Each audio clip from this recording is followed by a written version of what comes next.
दोस्तों पुष्पा इम्पॉसिबल में आप लोग देख सकते हैं कि यहाँ पर अब बहुत ही ज़्यादा हालात पेचीदा हो गए हैं। दरअसल जो यहाँ पर सो रहा है, जब उसको पता चल गया होता है कि जो दीप्ति भाभी हैं और साथ ही साथ जो अश्विन है वो यहाँ पर वापस आने वाले हैं, तो दोस्तों तभी स्वरा यहाँ पर बिस्तर पर लेटकर अपनी असली मम्मी पापा को याद कर रही होती है और सोचती है कि काश अगर वो आज मुझे छोड़कर ना जाते तो आज वो मेरे साथ हुआ करते थे और इस तरह मैंने उनके साथ ही रहना था। लेकिन ये कैसी ज़िंदगी हो गई है कि अब तो मुझे ना ही कोई मुँह लगाता है और ना ही कोई अच्छे तरीके से बात करता है, बस मैं अकेली ही रहती हूँ और मेरा तो कोई यहाँ पर खैर ख्वाह ही नहीं है। दोस्तों स्वरा की सोच तो गलत जा रही है, हालांकि इसको ऐसा सोचना नहीं चाहिए क्योंकि जो पुष्पा इम्पॉसिबल है ना वो सच में स्वरा के साथ बहुत ही ज़्यादा प्यार करती है। दूसरी तरफ दोस्तों दिखाया जाता है कि यहाँ पर जो अब राशि है दोस्तों वो सोचती है कि क्यों ना मैं यहाँ पर चिराग से मिलने के लिए यहाँ पर थाने में चली जाऊँ। अब दोस्तों राशि आ जाने वाली है और आकर चिराग को कहती है कि चिराग भैया बात सुनो, मैंने आपसे कुछ ज़रूरी बात करनी है। तो दोस्तों चिराग आने वाला है और राशि कहती है कि मैं आपसे कुछ यहाँ पर अपने बंदे के मुतालिक बात करने आई हूँ। दरअसल वो मेरा दोस्त नहीं है बल्कि मैं उसको बहुत ही ज़्यादा अच्छे तरीके से पसंद करती हूँ और हम दोनों शादी भी करना चाहते हैं। मैंने घर बात करनी ही थी लेकिन आपने उसके साथ बिल्कुल भी अच्छा नहीं किया, इसलिए अब आपने उसकी इतनी पिटाई लगाई है। तो यहाँ पर प्रार्थना भाभी को सारी बात का पता चल गया था, इसलिए उन्होंने आपको यहाँ पर अरेस्ट कर लिया है। तो दोस्तों चिराग कहता है मुझे एक बात बता राशि, कोई भी भाई क्या अपनी बहन को किसी लड़के के साथ देख सकता है और वो भी बगैर शादीशुदा के? क्या हमने यहाँ पर कोई ऐसी बात बताई थी? मुझे क्या पता था, मैं कोई भी होता मेरी जगह पर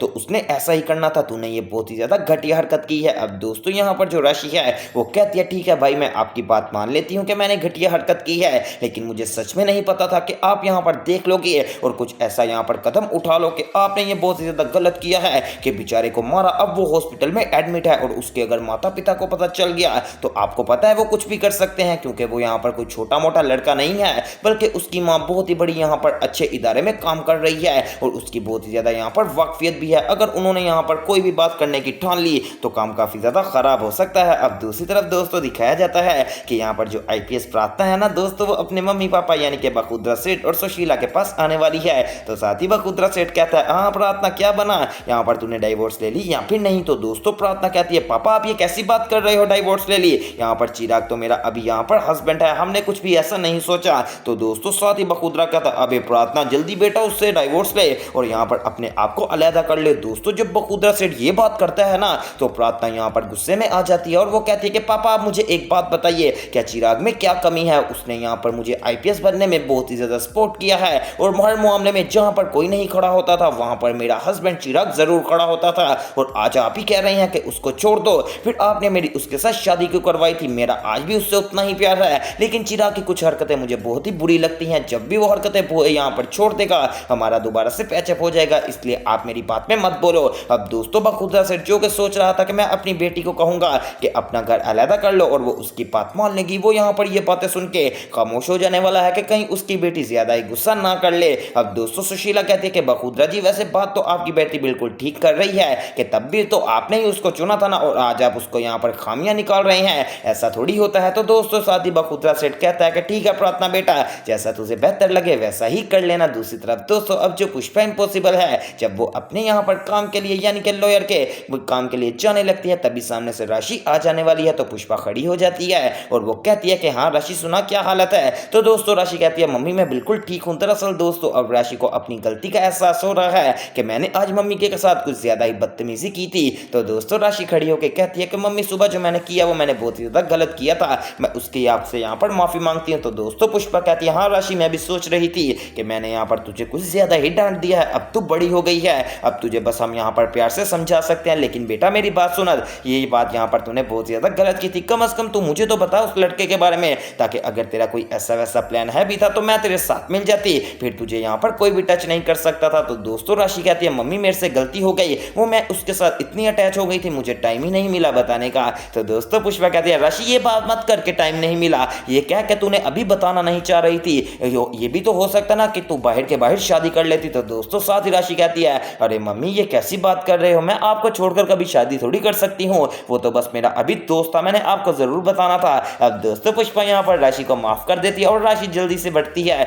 और यहाँ पर पुष्पा के गले लग जाती है और काफी ज्यादा इमोशनल सीन हो जाता है। तो पुष्पा कहती है अरे राशि कोई बात नहीं, तू मेरी बेटी है, अगर मुझे यहाँ पर खुशी है इस बात की है कि तूने अगर यहाँ पर गलती की है तो तुझे अपनी गलती का एहसास भी हो गया है, वरना कुछ लोग तो यहाँ पर ऐसे भी होते हैं एक तो गलती करते हैं ऊपर से सीना तान के खड़े हो जाते हैं कि उन्होंने कुछ गलत ही नहीं किया। मुझे इस बात की खुशी है कि कम से कम तूने अपनी गलती तो मानी ना। दोस्तों जब पुष्पा ये बात करती है तो उसके बाद चले जाने वाली है यहाँ पर अपने काम पर। और आप लोगों को याद होगा कि अब पुष्पा इम्पॉसिबल ने अपना यहाँ पर लॉयर की डिग्री के बाहर ही यहाँ पर अपना टेबल वगैरह लगा लिया है। अब दोस्तों यहाँ पर एंट्री होती है एक बहुत ही बड़े वकील यानी कि एडवोकेट प्रोफेसर शास्त्री की। दोस्तों जब प्रोफेसर शास्त्री आते हैं तो उनकी यहाँ पर पुष्पा से किसी बात पर बहस शुरू हो जाती है। तो प्रोफेसर शास्त्री कहते हैं, अबे पुष्पा जी आपकी क्या औकात है, आप एक टेबल लगाकर और आज चली हैं मेरे साथ यहाँ पर माथा लगाने। दोस्तों दरअसल यहाँ पर मुकाबला कुछ ऐसा बन गया है कि कुछ औरतों का मसला चल रहा है। एक तरफ अब यहाँ पर केस लड़ेंगे एडवोकेट प्रोफेसर शास्त्री और दूसरी तरफ लड़ेंगी पुष्पा इम्पॉसिबल एडवोकेट शास्त्री। इतने बड़े वकील और पुष्पा इम्पॉसिबल बिल्कुल छोटी सी वकील। आपको क्या लगता है कि इन दोनों में जो जब टाकरा होगा तो कौन यहाँ पर ज्यादा जीतेगा, यानी कि एडवोकेट शास्त्री जीतेंगे या फिर पुष्पा इम्पॉसिबल? वेल मेरा तो ज्यादा वोट यहाँ पर एडवोकेट शास्त्री की तरफ जा रहा है क्योंकि उनका तजर्बा भी ज्यादा है और वो भी खुद यहाँ पर पुष्पा को यही बात समझा रहे हैं कि पुष्पा जी एम ही हर किसी से पंगा नहीं ले लेते, किसी किसी का आपको पता नहीं होता। अब दोस्तों एक तरफ यहाँ पर बात पता चल गई है, यानी कि जो वो लड़का था ना ऋषभ जो कि यहाँ पर राशि का बॉयफ्रेंड है, उसकी माँ को और वो राशि को बुलाकर कहती है कि अच्छा तो ये लड़की है जिसके यहाँ पर भाई ने मेरे बेटे की ये हालत की है, अभी लगता तुम मुझे जानती नहीं हो मैं किस कदर यहाँ पर मक्कार हूं ना, अगर कोई हमारे साथ गलत करता है मैं उसको माफ नहीं करती। तो दोस्तों राशि कहती है अरे आंटी गलती हो गई। तो दोस्तों राशि को वो कहती है गलती क्या हो गई, मेरे बेटे की जिंदगी से खेल रही हो, जैसे यहाँ पर शहद के पास मक्खियां आती है ना तुम बिल्कुल वैसी हो, मेरा बेटा शहद है इतना प्यारा और तुम इसके पास पास रहती हो। अब दोस्तों जब ये बात करती है तो पुष्पा इम्पॉसिबल भी खामोश नहीं रहने वाली और वो भी बीच में बोल पड़ती है और कहती है कि आप ये कैसी बात कर रही हैं कि मक्खियों वाली, क्या आपका बेटा नहीं, अगर ये मेरी बेटी 50% इसमें शामिल है ना तो 50% आपका बेटा भी शामिल है, दोनों की रजामंदी से ही इनकी दोस्ती है और आपने ये बहुत ही ज्यादा गलत बात की है, ये बात मुझे जरा भी अच्छी नहीं लगी। तो दोस्तों ऋषभ की मम्मा कहती हैं अच्छी नहीं लगी या लगी है इससे मुझे कोई मतलब नहीं, बस मैं आपको समझा रही हूँ कि आइंदा के बाद अपनी बेटी को समझा कर रखिएगा,